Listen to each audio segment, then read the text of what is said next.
നമസ്കാരം. ഈ നെഗറ്റീവ് ശക്തികൾ നമ്മളിലേക്ക് വലിഞ്ഞു കയറുന്ന കാര്യങ്ങളെക്കുറിച്ച് ഒരു പ്രധാന കാര്യമാണ് ഈ കാമത്തിൽ നമ്മൾ തെറ്റിപ്പോകുന്നതും വ്യഭിചാരം ചെയ്യുന്നതും ഇങ്ങനെയൊക്കെയുള്ള കുഴപ്പങ്ങൾ. അപ്പൊ അത് വെച്ച് പലരും പല രീതിയിൽ പല ചോദ്യങ്ങൾ എന്നോട് ചോദിച്ചു. നിങ്ങൾ മനസ്സിലാക്കേണ്ടത് ഈ നെഗറ്റീവ് ശക്തികൾ എന്ന് പറയുന്നത് ഈ അസുര പൈശാചിക ശക്തികളാണ്. ഇവരുടെ മെയിൻ ലക്ഷ്യമേ പോസിറ്റീവിലേക്ക് പോകേണ്ട ആത്മാക്കളെ പോസിറ്റീവിലേക്ക് പോകാൻ സമ്മതിക്കരുത്. ഇത്രയേ ഉള്ളൂ. അപ്പൊ നമുക്കൊരിക്കലും ഒരു ജന്മത്തിൽ നമ്മൾ ക്ലിയർ ആവില്ല. കാരണം ഇവർ നമ്മളെ സമ്മതിക്കൂല. അപ്പൊ നമ്മൾ ഈ നെഗറ്റീവ് എന്ന് പറയുമ്പോൾ നമ്മൾ ഈ രോഗങ്ങൾ, വിഷയങ്ങൾ, പ്രശ്നങ്ങൾ ഇത് മാത്രമേ നമ്മൾ കാണുന്നുള്ളൂ. അങ്ങനല്ല. ഇതൊക്കെ ഒരു സൈഡായിട്ട് അവർ ചെയ്ത് വിനോദം നമ്മളിൽ ആഘോഷിക്കുന്നതാണ്. നമ്മളെ മാരക രോഗങ്ങളും പ്രശ്നങ്ങളും വിഷയങ്ങളായിട്ട് അവർ നമ്മളെ പീഡിപ്പിച്ച് എൻജോയ് ചെയ്യുന്നതാണ്. അത് അവർക്കൊരു സന്തോഷം കിട്ടി, അതിലൂടെ അവർക്ക് കുറച്ച് എനർജി കിട്ടും ഒരുപാട് എൻജോയ് ചെയ്യുമ്പോൾ.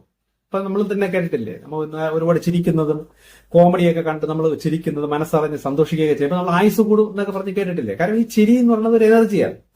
അതേപോലെ ഈ സാഡിസത്തിലൂടെയും ഈ നെഗറ്റീവ് ശക്തികൾക്ക് എനർജി കിട്ടും. അപ്പൊ അതിനു വേണ്ടി അവർ മനുഷ്യരെ ഇങ്ങനെ ഉപയോഗിച്ച് അവർ എനർജി കണ്ടെത്തുന്നു. ആ ഒരു വികാരത്തിലൂടെ അവർ എനർജി കണ്ടെത്തുന്നു. ഇത് ഒരു വശം. മറുവശത്ത് ഈ ഒരു പോസിറ്റീവ് ശക്തികളെ അല്ലെങ്കിൽ പോസിറ്റീവായി നിൽക്കുന്ന നമ്മളെ ആത്മാക്കളെ ഒരു കാരണവശാലും മോക്ഷപ്രാപ്തിയിലേക്ക് പോകാൻ ഇവർ സമ്മതിക്കില്ല. അപ്പൊ അതിനുവേണ്ടി ഇവർ ഇങ്ങനെ തക്കം പാർത്ത് എപ്പോ എങ്ങനെ വലിഞ്ഞു കയറാം എന്ന രീതിയിലാണ് വലിഞ്ഞു കയറുന്നത്. അതിനൊരുപാട് വഴികളുണ്ട്. ഇതൊക്കെ മനസ്സിലാക്കിക്കൊണ്ടാണ് പണ്ടുള്ള ആൾക്കാർ ദൈവമായിട്ട് സൃഷ്ടാവാൻ ദൈവത്തെ തിരിച്ചറിഞ്ഞ് ജീവിത കാര്യങ്ങളൊക്കെ മനസ്സിലാക്കുമ്പോൾ നാടും വീടും ഒക്കെ ഉപേക്ഷിച്ച് ഓടിക്കളഞ്ഞ് ഒറ്റയ്ക്കൊക്കെ രഹസ്യത്തിൽ പോയി ഇരിക്കുന്നതിന്റെ കാരണം ശരിക്കും പറഞ്ഞാൽ നമ്മുടെ ചുറ്റാകെയുള്ള സകല മേഖലയിലൂടെയും ഈ നെഗറ്റീവ് ശക്തികൾ നമ്മളിലേക്ക് വലിഞ്ഞു കയറും. ഇപ്പൊ ഈ കാലഘട്ടത്തിൽ നെഗറ്റീവ് ശക്തികൾ അത്ര കണ്ട് കൂടി നിൽക്കുന്നത് കൊണ്ട് വിശ്വസിച്ച് ഒരു മേഖല പോലും ഇല്ല. ഇപ്പൊ ചിലടുത്ത് ചോദിച്ചു, ഇപ്പോ ഭാര്യ ഭർത്താവ് അറിയാമല്ലോ, ദാമ്പത്യ ജീവിതത്തില് ഭർത്താവ് വേറെ വ്യഭിചരിക്കാൻ പോകുന്നുണ്ട്. അപ്പൊ ഭർത്താവിൽ ഒരുപാട് നെഗറ്റിവിറ്റി മറ്റ് വ്യഭിചാരത്തിലൂടെയും മറ്റ് വ്യക്തികളിലൂടെയൊക്കെ വലിഞ്ഞു കയറുന്നുണ്ടല്ലോ. ആ ഭർത്താവ് രഹസ്യമായി വെച്ചിട്ട് ഭാര്യയുമായി ബന്ധം ഉണ്ടാക്കുമ്പോൾ ഈ നെഗറ്റിവിറ്റി ഭാര്യയിലേക്ക് കയറില്ലേ? ഭാര്യയിലേക്ക് കയറും. ഇതിന് ബെസ്റ്റ് ഉദാഹരണം പറഞ്ഞാൽ നമ്മളെ എയ്ഡ്സ് രോഗം വെച്ച് നോക്കിയാൽ തന്നെ മനസ്സിലായി. എയ്ഡ്സ് രോഗം എന്ന് പറയുന്ന അണു ഒരു നെഗറ്റീവാണ്. അപ്പൊ ഭർത്താവ് വേറെ രീതിയിൽ പോയി എയ്ഡ്സ് അണുക്കൾ ഉണ്ടെങ്കിൽ ഇത് വൈഫിനും വരില്ലേ? വൈഫ് എത്ര നല്ല ശുദ്ധ സ്ത്രീ ആണെങ്കിലും ഈ ഭർത്താവുമായിട്ട് ബന്ധപ്പെട്ട ഈ വൈഫിനും എയ്ഡ്സ് വരാം. പക്ഷെ അതിന് രക്ഷപ്പെടാൻ ഒറ്റ വഴിയേ ഉള്ളൂ, ദൈവമായിട്ട് കൂടുതൽ അടുക്കുക. അപ്പൊ ദൈവമായിട്ട് കൂടുതൽ അടുക്കുന്ന ഒരു വ്യക്തിക്ക് ആ വ്യക്തിയുടെ ആത്മാവിന് നല്ല പവറായിരിക്കും. അപ്പൊ ആത്മാവ് നല്ല പവർഫുൾ ആവുന്ന ഒരു വ്യക്തിക്ക് പ്രതിരോധ ശക്തിയും ഈ നെഗറ്റീവ് ശക്തികളെ ചെറുത്ത് നിൽക്കാനുള്ള കപ്പാസിറ്റിയൊക്കെ കൂടുതലായിരിക്കും. അങ്ങനെ കൂടുന്ന ഒരു വ്യക്തിക്ക് ഇത് പെട്ടെന്ന് ബാധിക്കില്ല. അതേസമയം നമ്മളും കൂടെ നെഗറ്റീവായി നിൽക്കുകയാണ് വേറെ ഏതെങ്കിലും മേഖലയിൽ, ഇപ്പൊ വഴക്കുണ്ടാക്കുന്ന മേഖലയിലോ അല്ലെങ്കിൽ വേറെ ഏതെങ്കിലും മേഖലയിൽ. അപ്പൊ ഇങ്ങനെ ഏതെങ്കിലും രീതിയിൽ നമ്മളിൽ നെഗറ്റിവിറ്റി കൂടി നിന്നാലും ഇത് നമ്മളെ പെട്ടെന്ന് ബാധിക്കും. ഇപ്പൊ നമ്മൾ മാക്സിമം പോസിറ്റീവ് ആയാൽ നമ്മുടെ പങ്കാളി കൊണ്ടുവരുന്ന നെഗറ്റീവ് നമ്മളെ ബാധിക്കാതെ നമുക്ക് പ്രൊട്ടക്ഷൻ കിട്ടും. ഇതാണ് ഒരു വഴി. നമ്മൾ ആത്മാവിനെ പവർഫുൾ ആക്കി വെക്കുക. നമുക്ക് ആത്മബലം ഉണ്ടെങ്കിൽ ഈ നെഗറ്റീവ് ഒന്നും ഷെയർ ആവില്ല. അപ്പൊ പലരും ചോദിക്കുന്നു, അപ്പൊ അങ്ങനെയാണെങ്കിൽ അത് പ്രശ്നമാണ്, ഇത് പ്രശ്നമാണ്. ഇതെല്ലാം പ്രശ്നമാണ്. നമുക്ക് ചുറ്റും കാണുന്ന എല്ലാം പ്രശ്നമാണ്, എല്ലാം നെഗറ്റീവാണ്. ഇപ്പോ ഉദാഹരണത്തിന് വൃത്തിയില്ലാത്തൊരു കടയിൽ നിന്ന് ആഹാരം കഴിച്ചാൽ നമുക്ക് വൃത്തിയില്ല എന്ന് നമ്മൾ അറിയാതെ ആയിരിക്കും കഴിക്കുന്നത്, അല്ലെങ്കിൽ വൃത്തിയുണ്ട് എന്ന് വിശ്വസിച്ചായിരിക്കും കഴിക്കുന്നത്. പക്ഷെ വൃത്തിയില്ലെങ്കിൽ നമുക്ക് വേറെ കംപ്ലൈന്റ് ആവില്ലേ? അപ്പൊ അറിഞ്ഞും കൊണ്ട് നമ്മൾ കഴിക്കുന്നതല്ലല്ലോ. അറിയാതെ കഴിച്ചാൽ പോലും അതിലെന്തെങ്കിലും വിഷാംശമോ ഒക്കെ ഉണ്ടെങ്കിൽ നമ്മളത് ബാധിക്കും. പക്ഷെ നിങ്ങൾ നോക്കണം, എല്ലാരെയും ഒരേപോലെ ബാധിക്കുന്നില്ല. അവിടെയാണ് ആ ഒരു കഥ തിരിച്ചറിയേണ്ടത്. ഇപ്പൊ ഒരു പനി, ഒരു വൈറൽ ഫീവർ ഒരു വീട്ടിൽ വന്നാൽ ഈ വൈറൽ ഫീവർ വീട്ടിലെ എല്ലാവരെയും ബാധിക്കാതെ പോകുന്നത് പലരും കണ്ടിട്ടുണ്ട്. ചിലപ്പോൾ വീട്ടിലെ 2 പേർക്കായിരിക്കും വൈറൽ ഫീവർ ബാധിക്കുന്നത്, മറ്റു 2 പേരെല്ലാം ബാധിക്കുന്നില്ല. ചിലപ്പോൾ ഒരാളെ ബാധിക്കുന്നത് 2 ദിവസമോ 3 ദിവസമോ കൊണ്ട് പെട്ടെന്ന് മാറും. ചിലപ്പോൾ ഒരാളെ ബാധിക്കുന്നത് ആന്തരിക അവയവങ്ങൾ വരെ കംപ്ലൈന്റ് ആക്കിക്കൊണ്ട് ഭയങ്കര വിഷയത്തിലേക്ക് ഒരാളെ ബാധിക്കും. ഇത് സെയിം വൈറസ് ആയിരിക്കും. ഇപ്പൊ ഈ കൊറോണ കേസ് തന്നെ ചിന്തിച്ചു നോക്കി, എല്ലാരെയും പിടിച്ചിട്ടുണ്ട്. പക്ഷെ എല്ലാരെയും ബാധിക്കുന്ന ഒരേപോലെ അല്ല. ചിലർ അറിഞ്ഞിട്ട് പോലുമില്ല, ചിലർ മരിച്ചുപോയി. അപ്പൊ എന്തുകൊണ്ടാണ് ഇങ്ങനെ സംഭവിക്കുന്നത്? അത് അവരവരുടെ ആത്മാവിന്റെ ബലം അല്ലെങ്കിൽ അവരവരുടെ ഉള്ളിലെ പോസിറ്റിവിറ്റി അനുസരിച്ചാണ് ഇതിന്റെയൊക്കെ പ്രശ്നം രൂക്ഷമാകുന്നോ അതോ ലഘുവായി പോണോ രൂക്ഷമായി പോണോ, ഇതെല്ലാം അവരവരുടെ ഉള്ളിലെ പോസിറ്റിവിറ്റി അനുസരിച്ചിരിക്കും. പോസിറ്റിവിറ്റി കൂടിയ ഒരു വ്യക്തിക്ക് പ്രതിരോധ ശക്തി കൂടുതലായിരിക്കും, നെഗറ്റീവിനെ ചെറുക്കാനുള്ള ശക്തി ബലം കൂടുതലായിരിക്കും, ആത്മാവിന് അത്രയും പവർ കാണും. ഇതെങ്ങനെ ആത്മാവിന് പവർ വരും? പ്രകൃതിയുടെ വ്യവസ്ഥകൾ എവിടെയൊക്കെയോ പാലിച്ചു പോകുന്നു, അത് കറക്റ്റാ പോകുന്നത് കൊണ്ടാണ് പവർ വരുന്നത്. അല്ലാതെ പ്രാർത്ഥന കൊണ്ടോ ഭക്തി കൊണ്ടോ അല്ല ആത്മാവിന് ബലം വരുന്നത്. അതാണ് ശ്രദ്ധിക്കേണ്ടത്. ഇത് അവരവരുടെ മനസ്സും അവരവരുടെ പ്രവൃത്തിക്ക് അനുസരിച്ചാണ് ഈ ആത്മബലം ഉള്ളത്. അതനുസരിച്ചാണ് ഈ പ്രതിരോധ ശക്തി വരുന്നത്. അപ്പൊ നമ്മൾ ചുറ്റാകെ പല രീതിയിൽ, ഇപ്പൊ ഞാനൊരു വഴി പറഞ്ഞതേ ഉള്ളൂ. ഈ കാമചിന്ത എല്ലാവർക്കും ഉണ്ട്, അത് ആവശ്യമാണ്. പ്രത്യുൽപാദനത്തിന് വേണ്ടിയിട്ട്, തലമുറയ്ക്ക് വേണ്ടിയിട്ട് കാമചിന്ത വേണം. പക്ഷെ ഇത് ലിമിറ്റ് കഴിയുമ്പോൾ, എപ്പോഴും അങ്ങനെയാണല്ലോ, നമ്മൾ കഞ്ചാവ് ശരിക്കും പറഞ്ഞാൽ മരുന്നാണ്, ലഹരി മരുന്നാണ്. പക്ഷെ അതിന്റെ ലിമിറ്റ് കഴിയുമ്പോഴാണത് പ്രശ്നമായി മാറുന്നത്.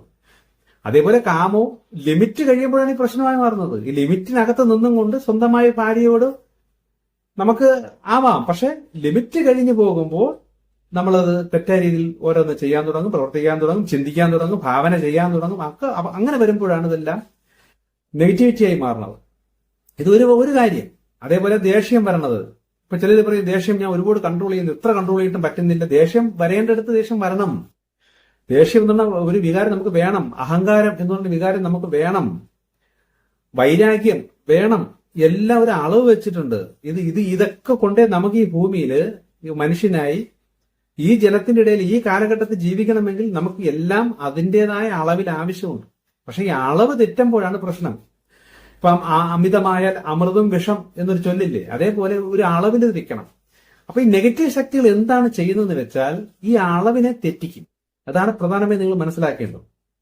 ഈ അളവ് മാറ്റിക്കളയും. ഇത്ര മതി, 30% മതി എന്ന് ഉള്ളിടത്ത് ഒരു 70% ആക്കി കഴിയുമ്പോൾ നമുക്കത് ദോഷമായി മാറും. അപ്പൊ അങ്ങനെ വരുമ്പോൾ നമുക്ക് ഒരിക്കലും ഈ ജന്മത്തിൽ പൂർണ്ണത വരില്ല. അടുത്ത ജന്മം കിട്ടേണ്ടി വരും. അടുത്ത ജന്മത്തിൽ വിധി തന്നെ അവർ ചെയ്യും. അതിനടുത്ത ജന്മത്തിൽ കിട്ടേണ്ടി വരും. പക്ഷെ നമ്മൾ മനസ്സിലാക്കേണ്ട ഒരു പ്രധാന കാര്യം നെഗറ്റീവ് സാധനങ്ങളാണ്, അല്ലെങ്കിൽ നെഗറ്റീവ് ഈ പൈശാചിക അസുര ശക്തികളാണ് വലിഞ്ഞു കയറി ഷെയർ ആകുന്നത്. അതേസമയം പോസിറ്റീവ് ശക്തികൾ നമ്മളിലേക്ക് ഷെയർ ആവണമെങ്കിൽ നമുക്കതിനുള്ള യോഗ്യത എത്രയുണ്ടെന്ന് നോക്കി ആ അളവനുസരിച്ചേ അവർ വരുള്ളൂ. അങ്ങനെ ഷെയർ ആവുള്ളൂ. അതും നമ്മൾ യാചിക്കണം, ദൈവത്തോട് ചോദിക്കണം, പ്രാർത്ഥിക്കണം, ഇങ്ങനെയൊക്കെ ആഗ്രഹിക്കണം. ഒക്കെ വരുമ്പോഴേ ഈ അളവ് കൂടുതൽ കിട്ടുകയുള്ളൂ. ഇല്ലെങ്കിൽ എത്രയാണോ വേണ്ടത്, എത്രയാണോ കിട്ടേണ്ടത്, അതൊരളവിൽ തന്നെ വന്നുകൊണ്ടിരിക്കും. പക്ഷെ കൂടുതൽ വേണോ, നമ്മൾ അത്രയും ആഗ്രഹിക്കണം, നമ്മൾ അത്രയും ശ്രമിക്കണം, നമ്മൾ അത്രയും ദൈവത്തോട് ചോദിച്ച് വാങ്ങിക്കണം, എങ്കിലേ കൂടുതൽ കിട്ടുള്ളൂ. ഇപ്പൊ ഞാൻ പറഞ്ഞ പോലെ നിരീശ്വരവാദികളായിട്ട് നടക്കുന്നവരൊക്കെ അവർക്കൊക്കെ പോസിറ്റീവ് ശക്തികൾ അവരിലുണ്ട്. അവരൊക്കെ നിരീശ്വരവാദം പറഞ്ഞ മൊത്തം നെഗറ്റീവ് അല്ല. കാരണം അവരുടെ ജീവിത ശൈലിയിലും പ്രവൃത്തിയിലും മനസ്സിലും പ്രകൃതിക്ക് ഇഷ്ടമുള്ള വ്യവസ്ഥകൾ എവിടെയൊക്കെയോ എങ്ങനെയൊക്കെയോ കറക്റ്റായി പോകുന്നത് കൊണ്ട് അതിൻ്റെതായ പോസിറ്റിവിറ്റി അവർക്കുണ്ട്. അപ്പൊ ഒരു രോഗം, ഒരു അണുബാധ ഒരു ദേശത്ത് വരുമ്പോ ചിലപ്പോൾ ഭക്തി നടക്കുന്ന പലരുമായിരിക്കും പെട്ടെന്ന് കിടപ്പിലായി പോണതും ഒരുപാട് കഷ്ടം അനുഭവിക്കുകയും ചെയ്യുന്നത്. കാരണം ഭക്തിയുണ്ട്, പക്ഷെ പല കാര്യത്തിലും വ്യവസ്ഥ തെറ്റിപ്പോവുകയാണ്. ഞാൻ പറഞ്ഞില്ലേ, ഭക്തി കൂടി അലഞ്ഞു തിരിഞ്ഞ് നെഗറ്റീവ് സ്ഥലങ്ങളെല്ലാം പോയി കിടന്നുള്ള നെഗറ്റിവിറ്റി അത്രയും വലിച്ചു കയറ്റി വരികയായിരിക്കും ഈ ഭക്തി കാരണം. ഇതാണ് ഈ കാലഘട്ടത്ത് പറ്റുന്നത്. അപ്പം നമ്മുടെ ഭാഗത്ത് എത്രത്തോളം പോസിറ്റീവ് ഉണ്ടോ, നമ്മൾ എത്രയാണോ ആത്മീയ വളർച്ചയുള്ളത്, അത്രയും പ്രതിരോധ ശക്തി നമുക്ക് കിട്ടിയിരിക്കും. ഇതാണ് ഫസ്റ്റ് തിരിച്ചറിയേണ്ടത്. അല്ലാതെ നമുക്ക് വേറെ ഇങ്ങനെയുള്ള അവസരങ്ങളോ സിറ്റുവേഷൻസോ ഒന്നും നമുക്ക് ഈ കാലഘട്ടത്തിൽ ഒഴിവാക്കാൻ പറ്റൂല. ഞാൻ പറഞ്ഞില്ലേ, പണ്ടത്തെ ആൾക്കാർ ഇതൊക്കെ തിരിച്ചറിഞ്ഞ് നമ്മൾ ചുറ്റുപാട് ഏത് മേഖലയിലും നെഗറ്റിവിറ്റിയാണ്, അതൊന്നും നമ്മളെ ബാധിക്കാതിരിക്കാൻ അവർ നാട് വിട്ട് ഓടി ഒളിച്ച് രഹസ്യമായി പോയി ധ്യാനിച്ച് ദൈവത്തോട് അലിഞ്ഞു ചേർന്ന് അങ്ങനെ ലെവലിലേക്ക് പോകുന്നത്. പക്ഷെ എന്നോട് ദൈവം പറയുന്നു, അങ്ങനെ പേടിച്ചോടെ അല്ല ചെയ്യേണ്ടത്. ഈ സമൂഹത്തിനിടയിൽ നമ്മൾ ആത്മാവിനെ വളർത്തിക്കൊണ്ട് ആത്മവളർച്ചയിലൂടെ നമ്മൾ ഇവരുടെ ഇടയിൽ തന്നെ നിന്ന് മുന്നേറണം. അപ്പൊ നമ്മുടെ കൺമുന്നിലോ നമ്മുടെ അടുത്തോ നമ്മുടെ വീട്ടിലോ നെഗറ്റീവ് കണ്ടാൽ പോലും, നെഗറ്റീവ് നടന്നാൽ പോലും നമ്മൾ അതിൽ ഉൾപ്പെടരുത്. നമ്മൾ ആത്മാവിനെ പവർഫുൾ ആക്കി വെച്ചു കഴിഞ്ഞാൽ അതിലൂടെയൊന്നും നമ്മളെ ബാധിക്കില്ല. ആരുമായിട്ടും അറ്റാച്ച്മെന്റ് വരരുത്. നമ്മളൊരു കുടുംബത്തിൽ നിൽക്കണം, സമൂഹത്തിൽ നിൽക്കണം, എല്ലാവരുമായിട്ട് സഹകരിക്കണം, എല്ലാവരുമായിട്ടും മിണ്ടണം. പക്ഷെ അറ്റാച്ച്മെന്റ് പാടില്ല. ഈ അറ്റാച്ച്മെന്റ് വരുമ്പോഴാണ് ഇപ്പൊ തന്നെ ചിലർ എന്നെ വിളിച്ചിട്ട് പറയുന്നുണ്ട്, അമ്മ ആയിട്ട് ഭയങ്കര അറ്റാച്ച്മെന്റ്, വൈഫിനെക്കാട്ടിലും അമ്മയുടെ അടുത്താണ് ഭയങ്കര അറ്റാച്ച്മെന്റ്. ഇങ്ങനെയൊക്കെ വരുമ്പോ അവിടെ പ്രകൃതിയുടെ വ്യവസ്ഥ തെറ്റാണ്. ഞാൻ പറഞ്ഞു, അപ്പൊ ഇങ്ങനെയുള്ള ഒരുപാട് കാര്യങ്ങൾ നമ്മൾ പാലിച്ചും കൊണ്ട് നമ്മൾ അമ്മയുടെ ഇടയിലും കുടുംബത്തിലും ഒക്കെ നമ്മൾ നിൽക്കണം. നമ്മൾ എന്തിനാണ് ഈ വ്യവസ്ഥ തെറ്റി നിൽക്കുന്നത്? വ്യവസ്ഥ പാലിച്ചുകൊണ്ട് നിൽക്കുമ്പോൾ നമ്മൾ അവിടെ പവർഫുൾ ആണ്. അപ്പൊ ഒരു അസുഖം ആ വീട്ടിൽ ആർക്കെങ്കിലും പിടിപെട്ടാൽ പോലും വ്യവസ്ഥയിൽ നിൽക്കുന്ന നമുക്ക് ആ രോഗം ബാധിക്കില്ല, നമുക്കൊന്നും പറ്റില്ല. ഇപ്പൊ പലരും എന്നെ വിളിച്ചിട്ട് പറയുന്നു, ഇന്ന സ്ഥലത്ത് ഇന്ന ഗുരുവിന്റെ കീഴിൽ ധ്യാനമുണ്ട്, അവിടെ പോകും, അപ്പൊ അവിടെ ചെന്ന പ്രശ്നങ്ങളെല്ലാം മാറുമെന്ന് പലരും പറയുന്നു. അവിടെ ചെന്ന് ധ്യാനം കൂടിയപ്പോൾ നല്ല വ്യത്യാസമുണ്ട്. ഉണ്ട്, ഇല്ലെന്നല്ല. പക്ഷെ നമ്മൾ തിരിച്ച് വീട്ടിൽ വന്ന് പിന്നെ ഈ നെഗറ്റീവിന്റെ ഇടയിൽ നമ്മൾ നിൽക്കുമ്പോൾ പിന്നെ നെഗറ്റിവിറ്റി കയറും. കാരണം നമുക്ക് ഈ ആത്മീയ അറിവില്ല. എവിടെയെങ്കിലും പോയി ധ്യാനിക്കുന്നു, പ്രാർത്ഥിക്കുന്നു, പ്രശ്നം തൽക്കാലം സോൾവ് ആകുന്നു, തിരിച്ച് വീട്ടിൽ വരുന്നു. വീട്ടിൽ വരുമ്പോൾ എന്തോ വീണ്ടും ഈ നെഗറ്റീവ് ജനത്തിനിടയിലല്ലേ നിൽക്കുന്നത്. ഇപ്പൊ 10 ദിവസത്തെ ധ്യാനത്തിന് കൂടി, അല്ലെങ്കിൽ ഒരു മാസം ഒരു ആശ്രമത്തിൽ പോയി നിന്നു, ഭയങ്കര വ്യത്യാസം. ഓക്കെ, എന്നിട്ട് എന്താണ് പ്ലാൻ? തിരിച്ച് നമ്മുടെ ദേശത്തും നമ്മുടെ വീട്ടിലല്ലേ വന്നിരിക്കാൻ പോണത്. അപ്പൊ നമ്മൾ എവിടെ നിൽക്കുന്നു അവിടെ നമ്മളെ ആത്മാവിനെ കൊണ്ട് പവർഫുൾ ആക്കി നിന്നാൽ നമ്മൾ ഈ ആശ്വാസം തേടി അങ്ങും ഇങ്ങും ഓടേണ്ടി വരില്ല. നമ്മൾ തന്നെ ഈ രഹസ്യങ്ങൾ മനസ്സിലാക്കിയിട്ട് നമ്മളെ മനസ്സിനെ പാകപ്പെടുത്തി നമ്മൾ ജയിച്ച് ജീവിക്കണം. അതാണ് എന്നിലൂടെ ദൈവം പറയുന്ന പരിപാടി. അല്ലാതെ ആശ്വാസം കിട്ടാൻ അവിടെ പോയി ആശ്വാസം, ഇവിടെ പോയി ആശ്വാസം, അങ്ങോട്ട് പോയി ആശ്വാസം, അതല്ല വേണ്ടത്. നമ്മൾ ഇരിക്കുന്ന നമ്മുടെ വീട്ടിൽ നമുക്ക് ആശ്വാസം കിട്ടിയിരിക്കണം. അതാണ് എന്റെ വഴി. അപ്പൊ അതിന് വേണ്ടിയിട്ടുള്ള വഴികളാണ് ഞാൻ ഈ പറഞ്ഞു തന്നുകൊണ്ടിരിക്കുന്നത്. അപ്പൊ ഇത് മറ്റ് ആൾക്കാർ പറയുന്നതിൽ നിന്ന് വ്യത്യസ്തമായ രീതിയിലാണ് ഞാൻ ഈ പറയുന്ന കാര്യങ്ങൾ. നമ്മൾ പവർഫുൾ ആകുക. നമ്മുടെ വീട്ടിൽ നിന്നുകൊണ്ട് നമ്മളുടെ ജീവിതത്തിലും നമ്മുടെ ചുറ്റുപാടിലും നമ്മൾ പലതും അഡ്ജസ്റ്റ് ചെയ്ത്, പല നെഗറ്റീവിനെയും നമ്മൾ അഡ്ജസ്റ്റ് ചെയ്യുന്നത് കൊണ്ടാണ്. നമ്മൾ വിചാരിക്കും ഈ അഡ്ജസ്റ്റ് ചെയ്തില്ലെങ്കിൽ അവർ നമ്മളെ ഉപേക്ഷിച്ച് കളയും, അല്ലെങ്കിൽ അവിടെ ബന്ധം തകർന്നു പോകും എന്നൊക്കെ നിങ്ങളെ മനസ്സിൽ പേടിപ്പിച്ച് നിങ്ങളെ കൊണ്ട് തെറ്റിനെ അഡ്ജസ്റ്റ് ചെയ്യിപ്പിക്കുന്നതാണ് ഈ നെഗറ്റീവ് ശക്തികളുടെ മെയിൻ പരിപാടി. ഞാൻ ആദ്യമേ പറഞ്ഞല്ലോ, ഇങ്ങനെ അഡ്ജസ്റ്റ് ചെയ്ത് പോകുമ്പോൾ നിങ്ങൾ ഒരിക്കലും പോസിറ്റീവ് ആകൂല, നിങ്ങളുടെ ആത്മാവ് വളരെയില്ല. ഇതാണ് നെഗറ്റീവ് ശക്തികൾ ചെയ്യുന്നത്. അവർ വലിഞ്ഞു കയറിയിട്ട് നമ്മളെ പല കാര്യങ്ങളും ചെയ്യാൻ സമ്മതിക്കില്ല, നമ്മളെ തളർത്തിക്കളയും. പല രീതിയിൽ നെഗറ്റീവ്സ് ഭയങ്കരമായ രീതിയിൽ നമ്മളെ തളർത്തിക്കളയും. ഇപ്പൊ തന്നെ ഒരു പ്രമുഖ സിനിമാ നടൻ, കേരളത്തിലെ നമ്പർ 1 സിനിമാ നടനാണ്. പുള്ളിയുടെ മകൻ ശരിക്കും പറഞ്ഞ ഈ വണ്ടി വേറെ രാജ്യത്ത് നിന്നും ചുളിവില് വണ്ടി കള്ളക്കടത്തൊക്കെ നടത്തി ഇവിടെ ഇങ്ങനെയൊക്കെ പറഞ്ഞ് നമ്മൾ ടി വിയിലെ കാണുന്നുണ്ടല്ലോ, ഭയങ്കരമായ വിഷയങ്ങളും പ്രശ്നങ്ങളും കേസ്. പക്ഷെ അപ്പൊ പല വ്യക്തികളും പറയുന്നു, അല്ലെങ്കിൽ എന്റെ അടുത്തും പറയുന്നതൊക്കെ ഇതിനെക്കുറിച്ച് സംസാരിക്കാൻ പറയുന്നു, ഈ പ്രമുഖ സിനിമാ നടൻ തന്നെ കോടാനുകോടി രൂപ തലമുറകൾക്ക് വേണ്ടി ഉണ്ടാക്കിയിട്ടുണ്ട്. പിന്നെ ഇയാളുടെ മകന് ഈ നാറിയ ബിസിനസ് ചെയ്ത് രാജ്യത്തെ പറ്റിച്ച് അതിന്റെ ആവശ്യം എന്ത് എന്നൊക്കെ ചോദിക്കുന്നുണ്ട്. ഇത് നമുക്കൊക്കെ അറിയാം. അപ്പൊ നമുക്ക് തന്നെ മാസം ഇത്ര വരുമാനം കിട്ടിക്കഴിഞ്ഞാൽ നമുക്കത് മതി, ജീവിതം ഹാപ്പി.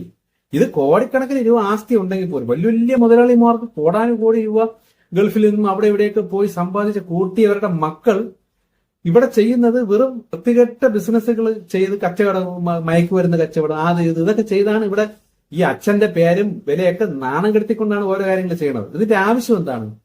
അപ്പൊ നമുക്ക് തോന്നും ഇതിന്റെ ആവശ്യം എന്ത്? ഇത്രയും ഇല്ലേ, പണമില്ലേ, തലമുറകൾക്ക് ജീവിക്കാനുള്ള വസ്തു ഇല്ലേ, സ്വത്തില്ലേ, പിന്നെ എന്തിന് ഇവൻ ഈ വൃത്തികെട്ട പരിപാടിക്ക് പോകുന്നു എന്നൊക്കെ നമ്മൾ പറയും. പക്ഷെ ആ വ്യക്തിയുടെ മനസ്സ് നിങ്ങൾ ചിന്തിച്ചു നോക്കണം. ആ നെഗറ്റീവ് ശക്തി ഈ വ്യക്തിയുടെ മനസ്സിന്റെ അകത്ത് കയറി ഇങ്ങനെ ചെയ്യണം, ഇതാണ് ശരി എന്ന് മനസ്സിനെ കീഴ്പ്പെടുത്തി വെച്ചേക്കാണ്.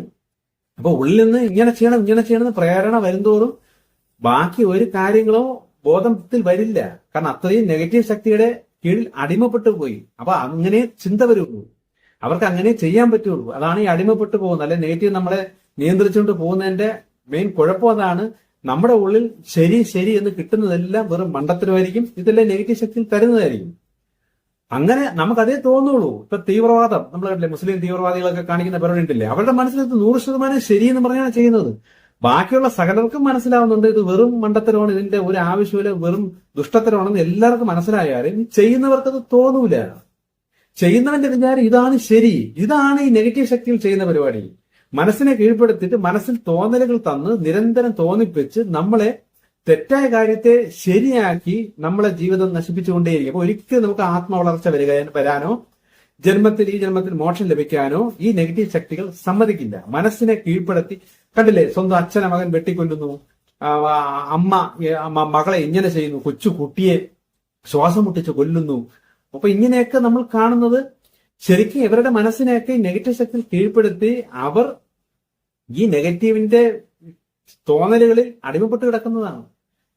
അപ്പൊ ഇങ്ങനെയൊക്കെയാണ് ഈ നെഗറ്റീവ് ശക്തികൾ വലിഞ്ഞു കയറി നമ്മളെ നശിപ്പിക്കുന്നത് എന്ന് നിങ്ങൾ തിരിച്ചറിയണം. അല്ലാതെ രോഗങ്ങളും പീഡനങ്ങളും സാമ്പത്തിക ബുദ്ധിമുട്ടത് മാത്രമല്ല, തെറ്റായ കാര്യങ്ങളെ ഇതാണ് ശരി എന്ന് പറഞ്ഞ് വിശ്വസിപ്പിച്ച് നമ്മളെ തനി പ്രകൃതിക്ക് എതിരായ രീതിയിൽ പ്രവർത്തിപ്പിച്ച് നമ്മളെ ദൈവത്തിന്റെ പോസിറ്റീവിൽ നിന്നും അകറ്റി മാറ്റി ഒരിക്കലും ആത്മവളർച്ച നടത്താത്ത ലെവലിൽ അല്ലെങ്കിൽ പോസിറ്റീവിലേക്ക് എത്താൻ പറ്റാത്ത ലെവലിൽ ഇവർ തടസ്സം ചെയ്യും എന്നും കൂടി തിരിച്ചറിയണം. ഓക്കെ, ഇനി ചില കാര്യങ്ങളൊക്കെ അടുത്തത്.